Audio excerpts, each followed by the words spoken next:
I was reborn in 1977. The brigade loudspeakers were calling out the name of the last educated youth to return to the city when, in front of everyone, Ethan Vance handed over the application form that represented his future and destiny to his childhood sweetheart, Grace Miller, who was sobbing with tears streaming down her face. He held my hand tightly, guilt flooding his eyes. "Clara, wait for me for 2 years. Once I'm settled, I'll come back for you.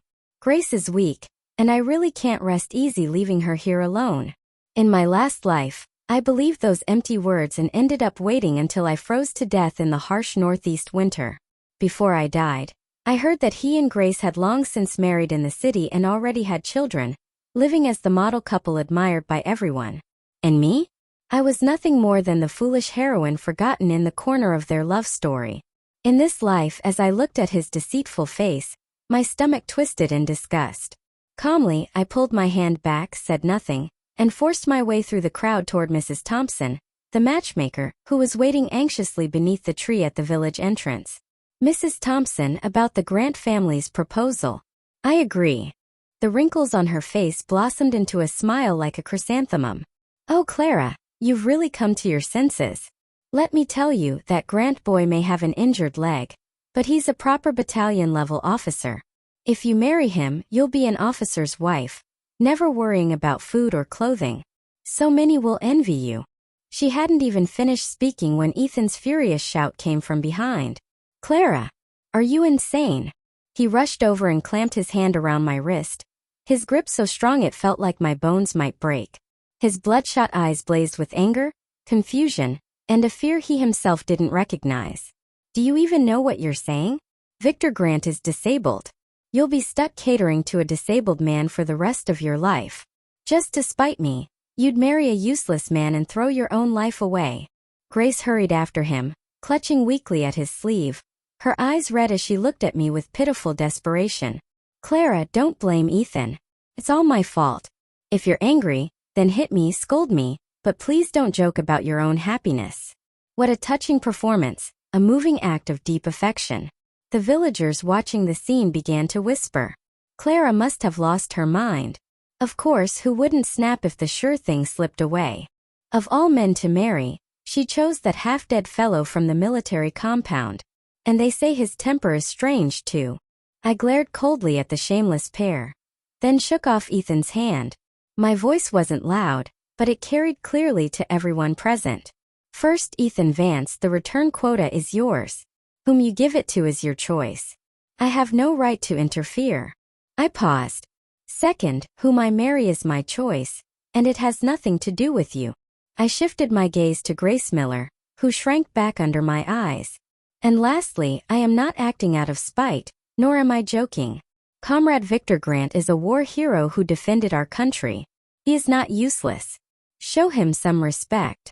With that, I ignored them, my face hard as stone, and turned to Mrs. Thompson. "Ma'am, please, let's go to the Grant family right now and give them our answer." "All right," she responded loudly, as if afraid I might change my mind. We turned and left. Behind me, Ethan's enraged voice rang out. "Clara, you'll regret this. You'll definitely regret this." But what I regretted most was, in my past life, placing all my hope on him, only to die in despair after endless waiting and illness. Victor Grant was the only son of the Deputy Chief of Staff of the region's military district. At just 25, he was already a decorated battalion-level operations officer. If it hadn't been for the border clash a year ago, where he was wounded in both legs while protecting his comrades, his future would have been limitless. Now confined to a wheelchair, he had withdrawn from the front lines, his nature growing withdrawn and cold. In the military compound, Victor Grant had become someone everyone pitied yet avoided. To find him someone who could care for him, the Grant family spread the word that any girl willing to marry him would be granted an urban household registration, a stable job, and a generous dowry. But even with such tempting conditions, few women were willing. Who would risk her entire life marrying a man whose legs were disabled, and whose temper was notoriously difficult? Mrs. Thompson had cast her net wide before finally landing on me, the orphaned, rootless educated youth with no family to rely on. In my previous life, I saw this proposal as the ultimate humiliation. I rejected it outright, stubbornly waiting for Ethan Vance to come for me. But in the end I waited for nothing. This time, however, this marriage was my only springboard to escape this land and break free of my doomed fate. Mrs. Thompson worked with remarkable speed. That very afternoon, she brought the Grant family's reply and betrothal gifts to me. 300 yuan, several bolts of cloth, and piles of candy and pastries. In an era where the average monthly income was barely 20 or 30 yuan, this was undeniably a fortune. The person in charge of the educated youth station stared wide-eyed at the dowry, immediately approved 3 days leave for me, and told me to prepare for the wedding. When the news spread, the entire station exploded. Some sympathized, some sneered, but most were eaten up with envy. 300 yuan. I couldn't earn that in 10 years. She's stepping straight into heaven, turning into a city resident overnight. Not just that, she'll be an officer's wife. Takes luck to land a deal like that. But what's the point of spending your life with a cripple? I ignored all the gossip. Quietly, I packed the few belongings I had. An old wooden trunk, a handful of faded clothes, and the pair of gold bangles my mother had left me. In my past life, I had sold those bangles to scrape together Ethan's travel expenses to return to the city, only to later discover he hadn't needed that money at all. He had only wanted to test how deeply I loved him. How laughable. That night, Ethan came to me again. He looked haggard, his chin covered with stubble, his eyes bloodshot. "Clara, stop this nonsense and come back with me," he rasped, blocking my doorway. "I'm not making trouble," I said calmly, meeting his gaze. "You're still mad at me." He grew agitated. "I admit I was wrong to give the quota to Grace, but I had no choice. She has heart disease. The doctor said she couldn't stay in the countryside any longer. I couldn't just watch her die." The same excuses again. In my last life, I had been deceived by that false tenderness, foolish enough to believe he was a man of loyalty and righteousness. Only later did I learn that Grace's heart was perfectly healthy enough to give him a son and a daughter and share in his wealth and glory until a ripe old age. "That's your concern," I said coldly. "Ethan Vance, we are finished." "No, we're not." He shook his head stubbornly. "Clara, believe me, you're the one I love. Wait for me 2 years at most. I swear I'll come back and marry you in grand style." "That won't be necessary." I sidestepped him, trying to shut the door. "I'm getting married in 3 days. You don't need to concern yourself with me anymore."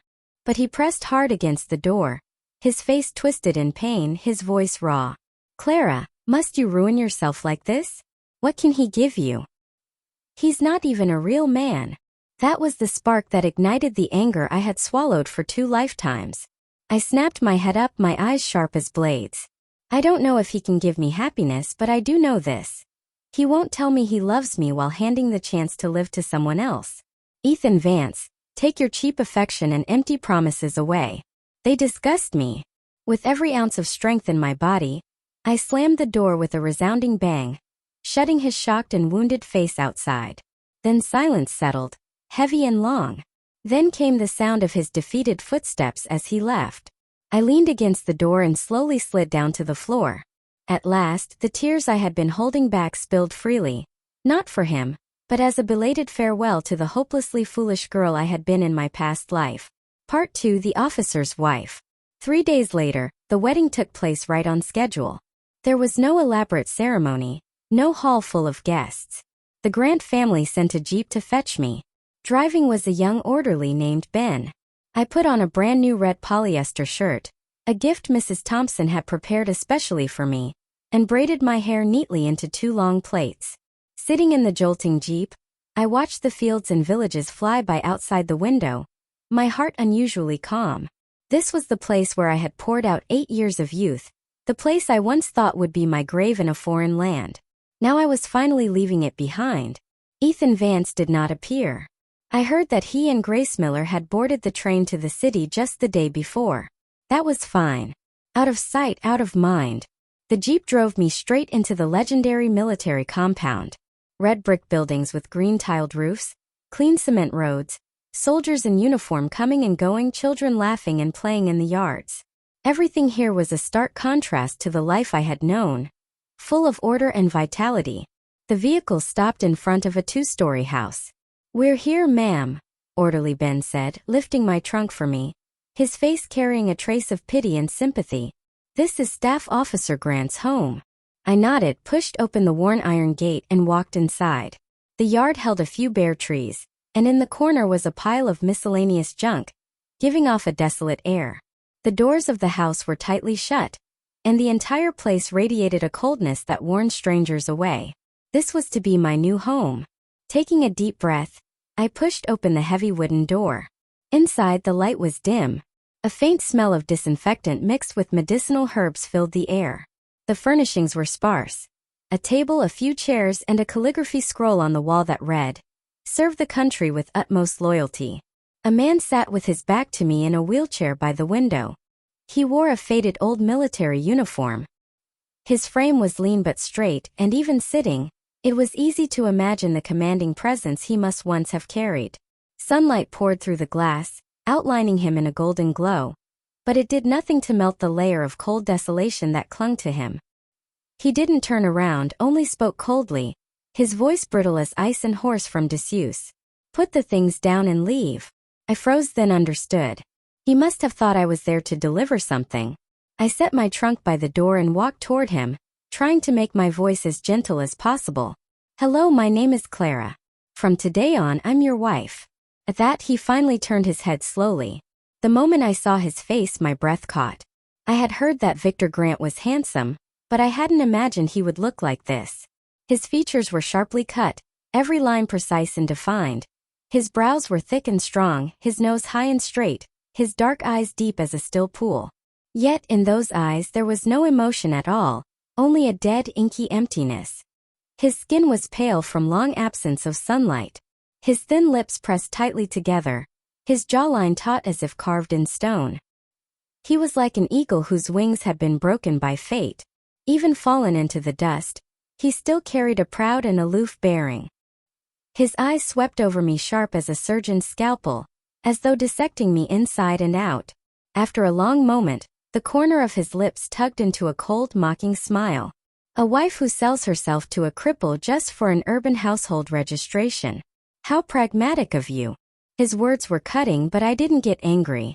I knew he was bristling with thorns on purpose, using cruelty to hide his own fragility and despair. Once he had been the favored son of heaven. Now he had fallen to this. His pride must have been crushed countless times, having to rely on his parents to bargain for a wife with promises of money and benefits. I met his gaze calmly. "Comrade Victor Grant, let's make a deal." He raised his brows, clearly surprised by my reaction. "A deal?" I nodded. "I know you don't want this marriage, and you don't want a stranger disrupting your life. I don't want to use marriage to tie you down either, so we can come to an agreement." I held up 2 fingers. 2 years. We'll be husband and wife in name only for 2 years. During that time, I'll do my best to take care of your daily needs and play the role of a wife. After 2 years, if you still can't accept me, or if you find someone more suitable, we'll divorce. By then, I'll already have an urban household registration and a job, and I'll be able to live independently. We'll both get what we need, and neither of us will owe the other anything. His eyes deepened as he stared at me in silence, as though weighing the truth of my words. After a long pause, he finally said slowly, "You're sharper than I expected." "I'm just practical," I replied evenly. "Fine." He gave a short nod, which counted as his agreement. "The room on the west side is mine. The east side is yours. Without my permission, don't enter my room." "Okay." I agreed readily. "And another thing, I don't like noise. Keep your mouth under control." "Got it." "Last hand," he added, turning his wheelchair so his back faced me. "I don't eat onions, ginger, garlic, cilantro, or fatty meat." Such a picky list of demands. I bit back the urge to roll my eyes and simply nodded. "Understood." He said nothing more, maneuvered his wheelchair into the west bedroom, and slammed the door shut with a bang. Staring at the tightly closed door, I shrugged helplessly. Clearly, life with my new husband was not going to be easy, but that was fine. I had patience. I rolled up my sleeves and began tidying the cold, desolate house. It hadn't been thoroughly cleaned in a long time, and a thin layer of dust coated everything. I started with my own bedroom. It wasn't large, just a wooden bed and a chipped wardrobe, but I carefully wiped down every corner. Then I moved on to the living room and the kitchen. The kitchen was even worse. Cold stoves, only a few bundles of dried noodles and some hard stale buns. It was obvious he had been living perfunctorily, barely caring for himself. I worked nonstop until the whole house was fresh and bright. The sky outside had already turned dusky. From my trunk, I pulled out a little white flour and a piece of cured pork. Wedding gifts my friends from the youth station had pulled together for me. After thinking for a moment, I decided to make hand-pulled noodles. I mixed the dough, rolled it, and sliced it into strips. Then I diced the pork and stir-fried it with the last bit of green vegetables into a fragrant topping. Just as I set 2 steaming bowls of noodles on the table, Victor's door opened. He must have been hungry because he wheeled himself out. He stopped short when he saw the food on the table. "Come eat," I called to him. He didn't answer, only maneuvered his chair silently to the table. I had made sure to pick out all the green onions and cilantro from his bowl. He looked down at the white noodles, bright vegetables, and red cubes of meat, and something flickered faintly in his eyes.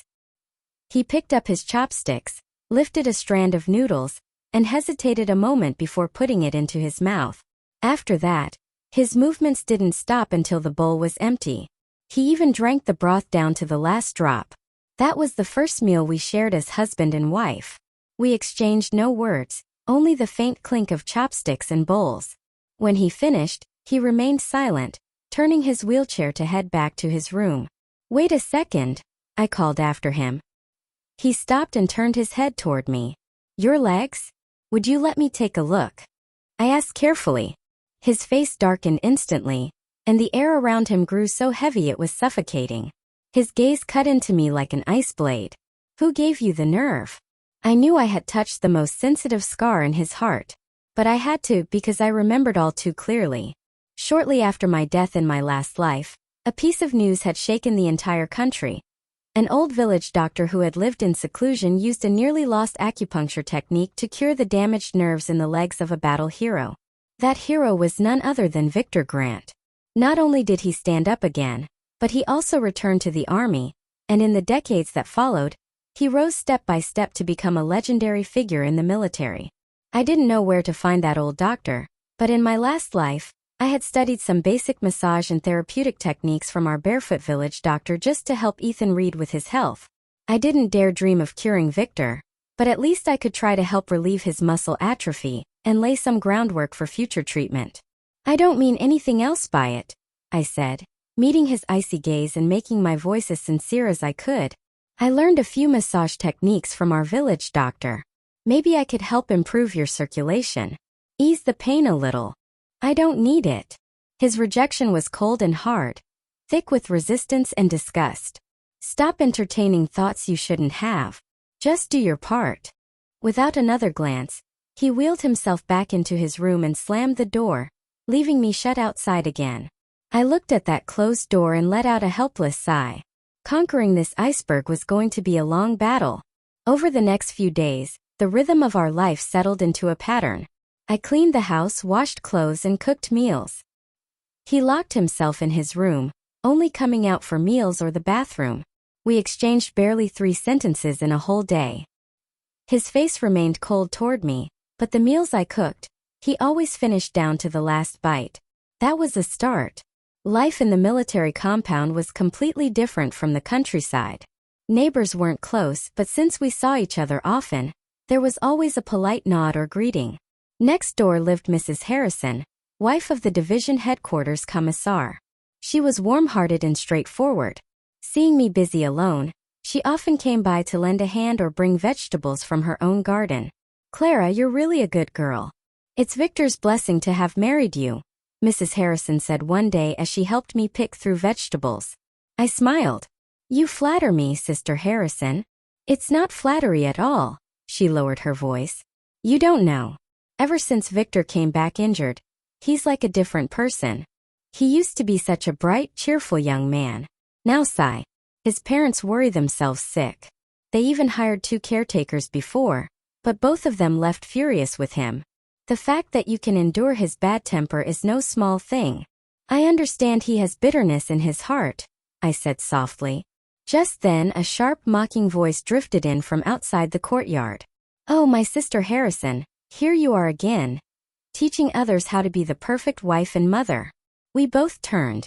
At the gate stood a middle-aged woman in a gaudy floral shirt, smirking with glee at the scene. It was Mrs. Dawson, wife of the logistics director, and the compound's most notorious gossip.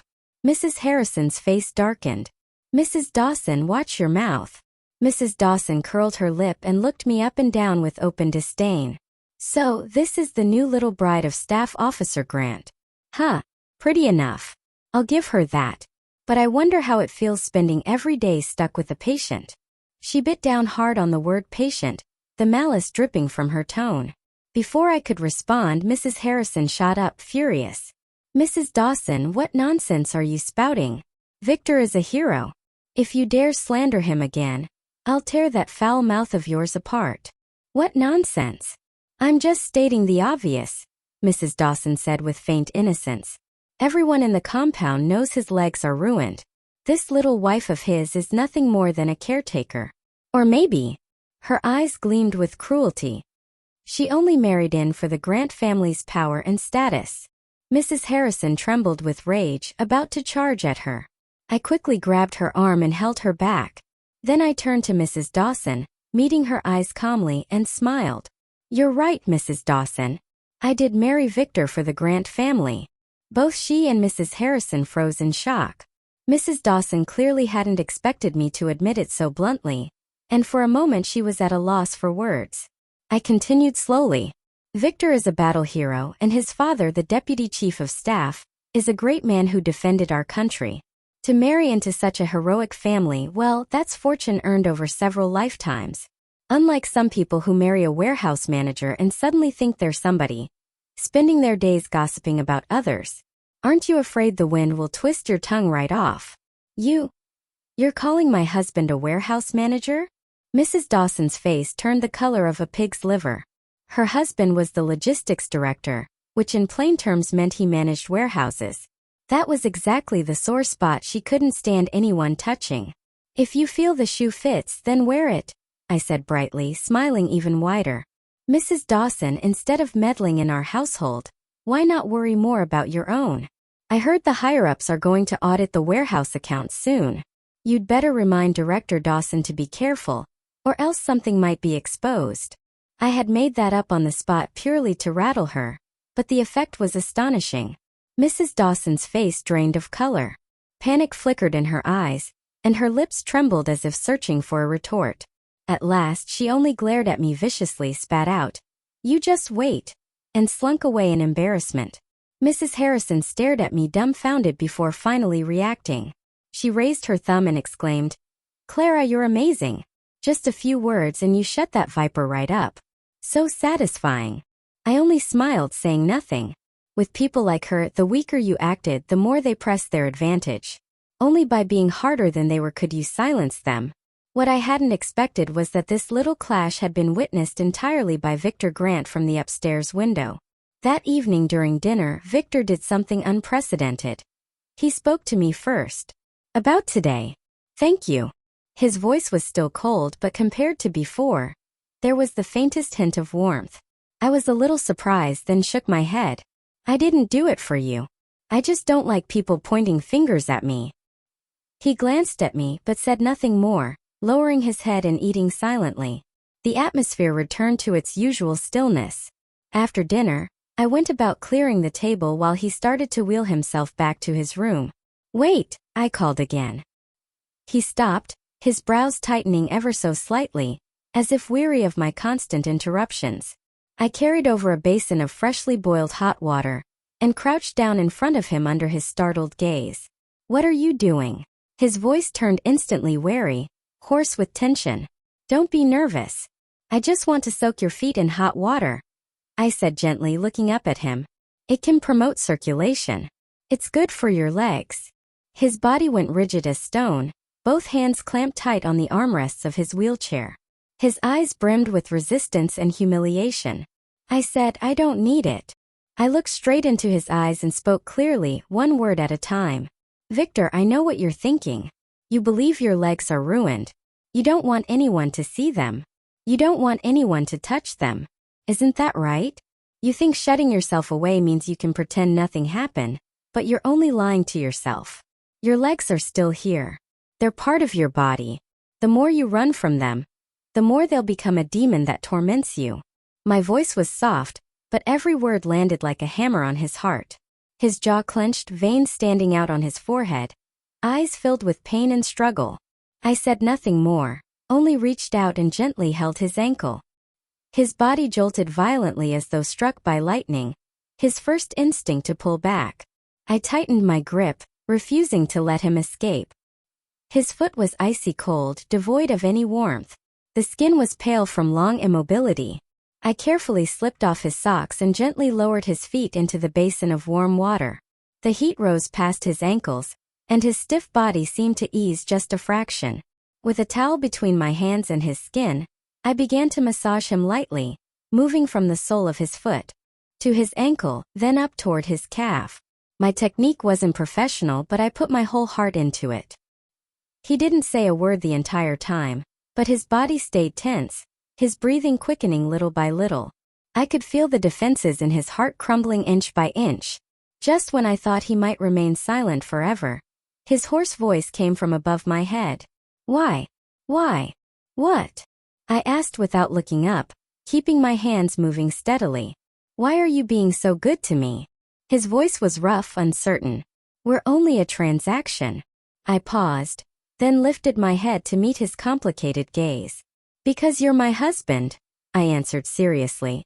No matter how our beginning looked, as long as we're husband and wife, I'll fulfill my duty as a wife. And more than that, you're a hero. That word seemed to touch the softest, most hidden place in his heart. For a fleeting moment, the ice in his eyes melted. He turned his head away, refusing to look at me, and muttered so low it was nearly inaudible, "Do as you wish." From that day on, Victor no longer resisted my presence so fiercely. He still didn't talk much, and his face remained expressionless. But when I soaked and massaged his feet each evening, he no longer sat rigid as if facing a battlefield. Sometimes when I pressed a particular point, he would grunt from the pain. And I knew that was a good sign. Pain meant the nerves weren't completely dead. A faint hope began to flicker inside me. Beyond massage, I tried every way I could to improve his diet. I knew how much his body had been weakened by the injury. Using some of the dowry money, I asked Mrs. Harrison to buy free-range chickens and fresh ribs from the countryside. Every day I cooked a different kind of soup. Chicken broth, bone broth, fish soup. The kitchen was always filled with rich aromas. At first, he frowned and scolded me for wasting money, but each time I set the bowl before him, he silently drank every drop. Day by day, I saw his complexion change, color slowly returning to his cheeks, his spirit brighter than when we first met. Our relationship began to shift quietly in this silence. He no longer shut himself in his room all the time. Sometimes, while I cleaned, he would sit by the living room window reading a book, sunlight pouring over him, softening his whole figure. Occasionally, he would even speak first. "The soup was too salty today," or, "You organized the books in the cabinet," or, "Tomorrow I want dumplings." Trivial words perhaps, but to me they were monumental progress. A month slipped by. One day, as usual, I was massaging his legs. When I pressed a point near his left knee, his calf twitched involuntarily. It was slight, but both of us felt it. We froze. I lifted my head, staring at him in disbelief, and for the first time, his face showed shock and confusion. He lowered his head, staring hard at the leg that had been lifeless for more than a year, as if he couldn't believe what had just happened. "Did it move?" I whispered, my voice trembling. He didn't answer, his breathing quickened, and the grip on his wheelchair was so tight that his knuckles turned white. I took a deep breath, suppressing the joy bursting in my chest, and pressed the same point again. Once, twice, a third time. His calf twitched again, slightly but unmistakably. It moved, Victor. It really moved. Tears spilled uncontrollably as I grabbed his hand in excitement. His whole body trembled faintly. He looked from his leg to me, and for the first time in more than a year, a flame of hope flickered in his dark eyes. He turned his hand over, gripping mine with surprising strength. His hoarse voice carried the faintest tremor. "Clara, thank you." The discovery cracked through the silence of our small home like a thunderclap. From that moment on, Victor's entire demeanor began to change. He was no longer that living corpse who didn't care about anything. Light had returned to his eyes. He began to cooperate with my treatments of his own accord. Every day, without me having to remind him, he would prepare hot water himself. During massages, no matter how much it hurt, he clenched his teeth and endured it silently. Besides the massages, he also started trying some rehabilitation exercises. At first, he only attempted to stand by bracing himself on his arms while I supported him. The process was grueling. His legs, long unused, had wasted away badly and couldn't bear the weight of his body. Each attempt at standing was sheer torture. Sweat soaked his clothes in no time, and the muscles of his arms and back trembled from the strain. More than once he nearly collapsed. But I never let go, holding him tightly around the waist, using my frail body to give him the firmest support. "Don't give up, Victor. You can do it," I whispered in his ear again and again. He gritted his teeth and tried over and over, from a few seconds to half a minute, then to a full minute. His perseverance exceeded my imagination. Finally, one afternoon a month later, he managed to stand on his own, leaning against the wall. Though it lasted barely more than 10 seconds, though his legs still shook uncontrollably, he had truly stood up by his own strength. When he sat back in his wheelchair, both of us were drenched in sweat, panting hard. He leaned against the chair, his chest heaving, but for the first time in so long, a genuine smile broke across his face. That smile was like a ray of sunshine lighting up the whole room and shining straight into my heart. "I stood up, Clara," he said. "Yes, I saw it," I replied with a smile, though my eyes had grown misty. From that day on, Victor's road to recovery was officially underway. He practiced standing every day, holding it longer and longer. Slowly, he began to try moving his legs, taking steps with my support. One step, then another. Each one was incredibly difficult, yet unbelievably determined. Our small home filled daily with the heavy sound of his footsteps and his ragged breathing. Even the neighbors began to notice the change. They saw Staff Officer Grant, once shut away all day, now shuffling across the courtyard with his wife's help. Everyone was stunned. "My God, he can walk again. It's a miracle. And that new wife of his, she's amazing." In an instant, I became the center of attention in the compound. Mrs. Dawson, who had mocked me before, now greeted me with a fawning smile, calling me Little Sister Clara, more warmly than anyone. Mrs. Harrison was even happier for me, clasping my hands and praising me over and over. I only smiled faintly. Deep down, I knew this wasn't because of me. It was because Victor had never truly given up on himself. I was only the one who lit the fuse for him. The days passed quietly, full of hope. Victor's body grew stronger and stronger. He could already walk a short distance on his own with crutches. He also talked more, and we began to chat like real husband and wife. He would tell me amusing stories from the army or silly memories from his childhood. I shared with him bits of life from the youth station. Our relationship had long surpassed the transaction we had agreed on, becoming closer and closer. Though we still slept in separate rooms, we both knew the invisible wall between us had already crumbled. Then one day I received an unexpected package. It was from Ethan Vance. Opening it, I found a polyester dress, fashionable for the time, and a letter. In it, he poured out endless longing for me, then complained about how unsatisfying his life in the city had been. He wrote that Grace Miller had changed completely after returning to the city. She looked down on him for being just an ordinary worker with a low wage and no future, quarreling with him every day. Their marriage was falling apart. At the end of the letter, he confessed his love for me once more. He wrote that his biggest regret was giving away his return quota back then. "Clara, wait for me. I'll definitely find a way to get a divorce and come back for you. I'll give you happiness." Staring at Ethan's letter, I felt nothing but bitter irony. In my last life, I had wasted everything on these empty promises, believing them until my death. This time, I didn't bother replying. I threw the letter and that polyester dress straight into the stove, watching them burn into ashes. That evening, Victor seemed to notice my low spirits. "What's wrong? Did something happen?" he asked. I shook my head. "Nothing. I just thought of some unpleasant people." He was silent for a while before saying suddenly, "That Ethan Vance is no good." I looked at him in surprise. You know him? Yes, he nodded. Someone mentioned him before. Even while he was with you, he was tangled up with Grace Miller. This time, too, it was the Miller family pulling strings behind the scenes for his return. He's nothing more than an opportunist who will throw away love for the sake of his career. My heart clenched as though pierced by a sharp blade. So he had known everything all along. He didn't press me further, only looked at me quietly with a faint trace of pity in his eyes. It's all in the past, I said, taking a deep breath before smiling at him. Now I'm your wife, Victor. He held my gaze for a long time before nodding slowly. In that moment, I felt as if all those unbearable memories had truly begun to fade far into the distance. In the blink of an eye, the summer of 1978 arrived.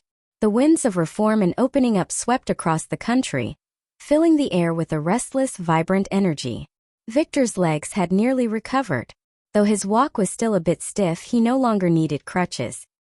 His old commander, the military district's chief of staff, came personally to visit him.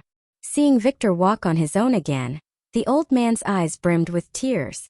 And right there, he approved Victor's return to the army and arranged new work for him. The news of Victor's reinstatement spread quickly through the compound. Suddenly, our home was flooded with visitors. The very people who once avoided us now came bearing gifts, eager to curry favor. Watching their false smiles, I only found it laughable. Victor clearly disliked such social climbing as well. He simply ordered Orderly Ben to stand guard at the door and send everyone away. Once the house was quiet again, he looked at me and said earnestly, Clara, thank you. Without you, I wouldn't be here today. We're husband and wife. Don't thank me like a stranger, I said as I helped straighten his uniform. He caught my hand, his gaze burning into me. Clara, let's not sleep in separate rooms anymore. Okay. My face flamed red, my heart pounding wildly. I lowered my head and whispered a soft That night I moved into his room. He held me tightly as though he wanted to fuse me into his very bones. His kiss trembled hot and fierce. Clara, I love you, he whispered in my ear again and again. In the darkness I smiled through tears. After 2 lifetimes I had finally heard this vow spoken from the heart. When Victor returned to the army, he was busier than ever.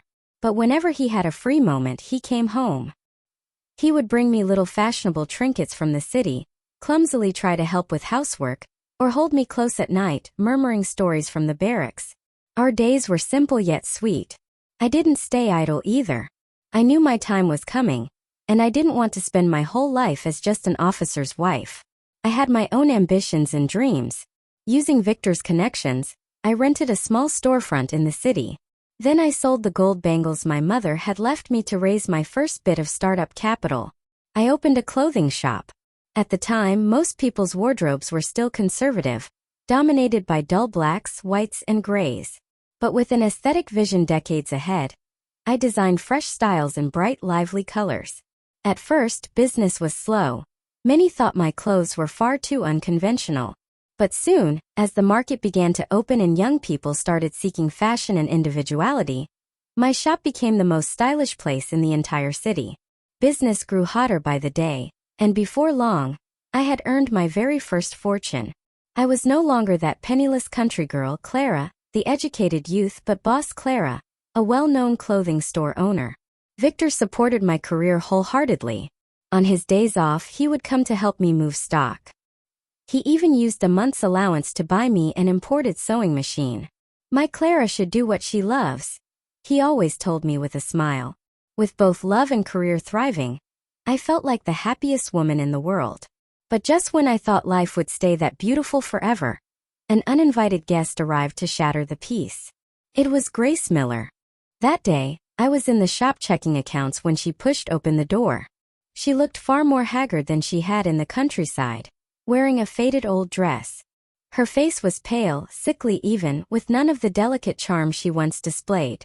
The moment she saw me, hatred and resentment flashed in her eyes, but she quickly replaced it with a pitiful, tearful look. Clara, she called in a trembling voice. I didn't even bother lifting my eyes, only asked flatly, "What do you want?" "Clara, I'm here to apologize on Ethan's behalf." Her eyes reddened. Back then it was us who wronged you. After we returned to the city, life has been awful. Ethan, he's always thinking about you. I answered with a cold hum, lowering my head again to my ledger. My reaction clearly caught her off guard.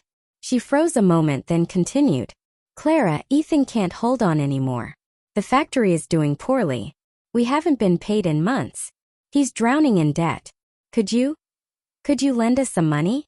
Finally, I looked up at her, my gaze as if I were watching a farce. Grace Miller, are you out of your mind? What does your suffering have to do with me? Why should I give you money? Her lips trembled and tears rolled down her cheeks. Ethan said, You've always had the kindest heart. He said, If I came to beg you, you would definitely help. I laughed coldly. He knows the old me very well. Unfortunately, I'm not that foolish girl anymore. My kindness is expensive. It's not something any random stray can demand. Her face drained of color. Clearly shocked I could speak so harshly. After a deep breath as if steeling herself, she suddenly dropped to her knees with a thud. Clara, I'm begging you. If you lend us money, I'll give Ethan back to you. We'll get divorced immediately. I know you still love him, don't you?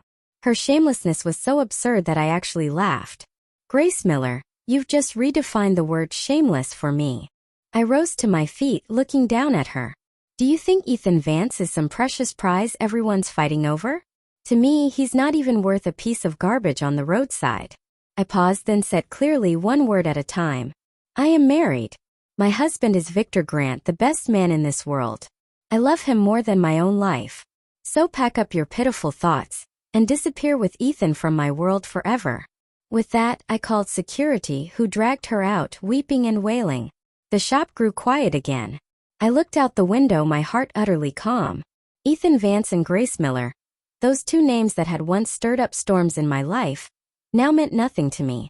I thought after this they would finally give up. But I had underestimated Ethan's persistence and his shamelessness. A few days later he came in person. That day, Victor happened to be home on leave. We were just about to sit down to dinner when the doorbell rang.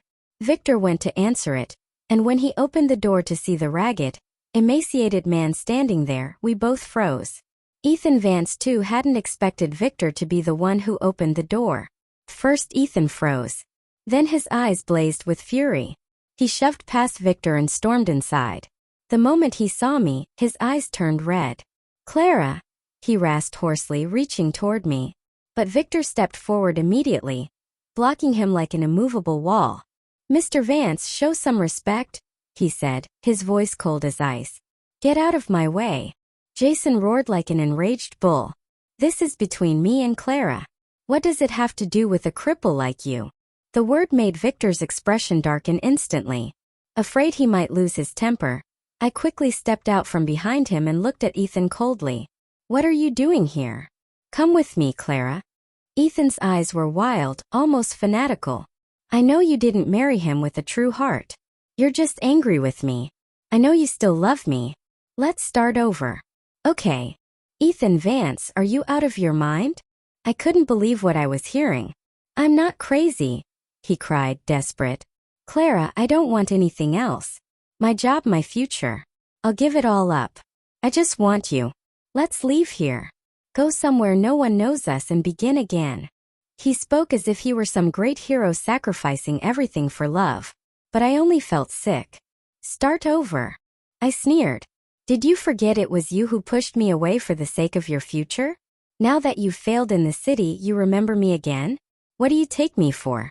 A spare tire to call on and discard at will? No, Clara. Listen to me. I can explain. Enough. I cut him off sharply. I don't want to hear a single word from you. Ethan Vance, the best decision I ever made in this life was leaving you and marrying Victor Grant. Now get out of my house. I never want to see you again. My words stabbed into him like a knife. His face went pale, his body swayed, and he muttered in shock. No, Clara, you're lying to me, aren't you? Just then, a sudden wave of nausea surged up from my stomach. I clapped a hand over my mouth, gagging uncontrollably. All three of us froze in shock. Ethan's face drained from pale to ash gray. Victor, meanwhile, was stunned for a moment.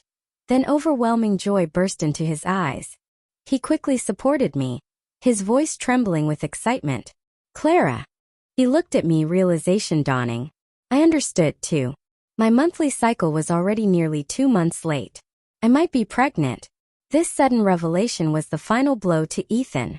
He looked at Victor holding my hand, at the unspoken intimacy and trust between us. The light in his eyes dimmed bit by bit. So it's true, he whispered, stepping back as if struck. A broken smile twisted across his face, uglier than tears. You really love him, and you're carrying his child. It was as if all strength drained from his body. He crumpled, repeating over and over. It's my fault. It's my fault. Then he staggered away like a lost soul, vanishing into the night. At last, the house was quiet again. Victor swept me into his arms, lifting me high and spinning around the living room in sheer delight. Clara, I'm going to be a father. We're going to have a baby. His laughter was unrestrained, almost boyish. I grew dizzy from his spinning, laughing as I beat lightly on his chest. Put me down. Careful of the baby. He stopped at once, as if waking from a dream, and gently set me on the sofa. Then he dropped to one knee, pressing his ear against my belly with a look of pure reverence and joy. Clara, thank you, he whispered. He lifted his head, his eyes rimmed with red. Thank you. Thank you for being willing to marry me, for being willing to give me a child. You and our baby are the most precious treasures of my life. I cupped his face in my hands, my heart overflowing with happiness. Yes, Ethan Vance, you were wrong. You never knew how to cherish me. The happiness you tossed away so carelessly is now what Victor and I hold as priceless. From that day forward, I became the most protected person in our home. Victor wouldn't let me tire myself with work at the shop anymore. He hired 2 experienced clerks to handle the business and took on all the household chores himself, cooking me different dishes every day. When the neighbors in the compound learned I was pregnant, they all came by with blessings and tonics. Mrs. Harrison often stopped in, chatting with me and sharing parenting advice. Even Victor's parents all the way in the capital sent big parcels of baby supplies, and called to remind him to take good care of me. Everyone treated me like I was something to be cherished, like a queen held in the palm of every hand. As my belly grew day by day, Victor made it his nightly ritual to press his face against it and whisper to our baby, "Baby, I'm daddy. Be good. Don't make mommy suffer. When you come out, daddy will teach you to shoot, take you to drive a tank." Watching him speak with such gentleness always made me laugh. Who would have thought this man, once as cold as ice, could turn into such a doting fool? He was convinced I was carrying a daughter. He said a girl would be like me, beautiful and smart. And I too was filled with expectation for this new life, the crystallization of our love, the continuation of our happiness. In the spring of 1979, I gave birth to a son. Though he wasn't the daughter Victor had imagined, he was so overjoyed he turned into a grinning fool, showering the baby with kisses. We named him Grant Nyenin, Nyen for remembrance and N for peace.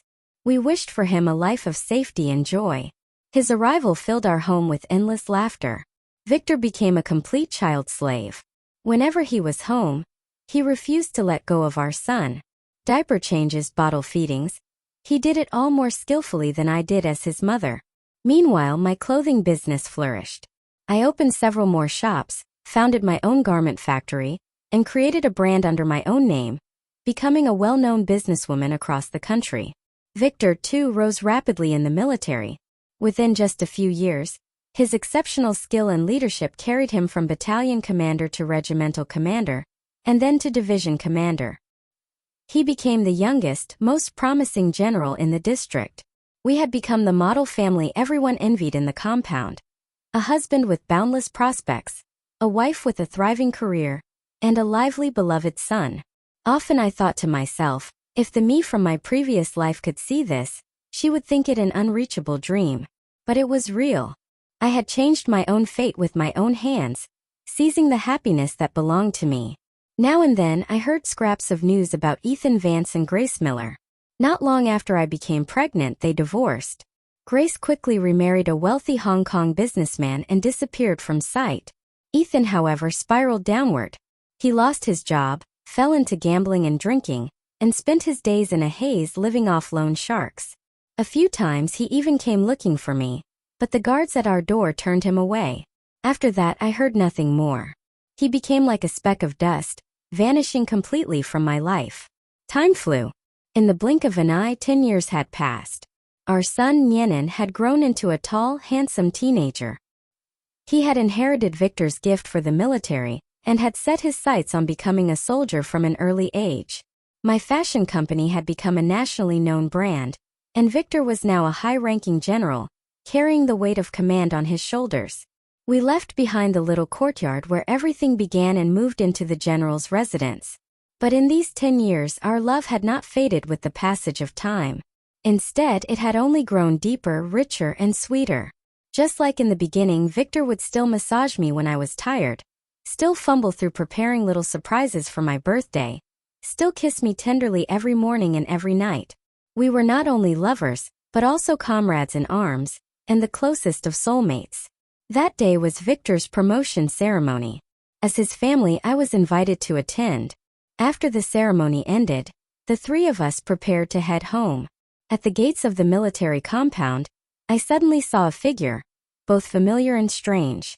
It was an old man, hair gray and matted, clothes ragged, his back hunched. He squatted in a corner by the gate, ravenously gnawing on a black steamed bun he had scavenged from a trash bin. A guard, finding him unsightly, was about to chase him away when the vagrant suddenly lifted his head. Our eyes met and we both froze. That weathered, filthy face still carried faint traces of his younger self. Ethan Vance. Never had I imagined that I would see him again in such a way. When he recognized me, his murky eyes suddenly lit with a desperate brightness. He dropped the bun and scrambled toward me, half crawling, half stumbling. "Clara! Clara!" he cried, frantic. Victor immediately stepped in front of me, shielding me with his body like an unreachable wall, while the guards rushed forward and pinned Ethan to the ground. "Let me go. I came for Clara," he screamed, thrashing wildly. I stood calmly behind Victor, watching him. His face was streaked with tears of regret and despair. "Clara, I know I was wrong. I really know I was wrong. Please forgive me. Can't we start over?" His words tumbled out incoherently, drenched in pleading. By now, curious onlookers had gathered around, whispering and pointing at him. I gazed at this pitiful, broken man and felt nothing. Not sorrow, not pity, nothing at all. I slipped my arm through Victor's and gave him a small, genuine smile. Then, without sparing Ethan a backward glance, I walked with my husband and my son to the military-plated car waiting for us. As the car pulled away, Ethan's cries of despair faded into the distance. Resting my head against Victor's shoulder, I watched the scenery rush past outside the window, my heart filled with peace. Ethan Vance. You will never understand. The moment I chose to turn away, a gulf as vast as mountains and oceans lay forever between us. 2 lifetimes and you were nothing more than a chapter 1 had already closed. The end. Thank you so much for watching. If you enjoyed this chapter of rebirth, revenge, and unexpected love, don't forget to like, comment, and subscribe for more powerful stories just like this one.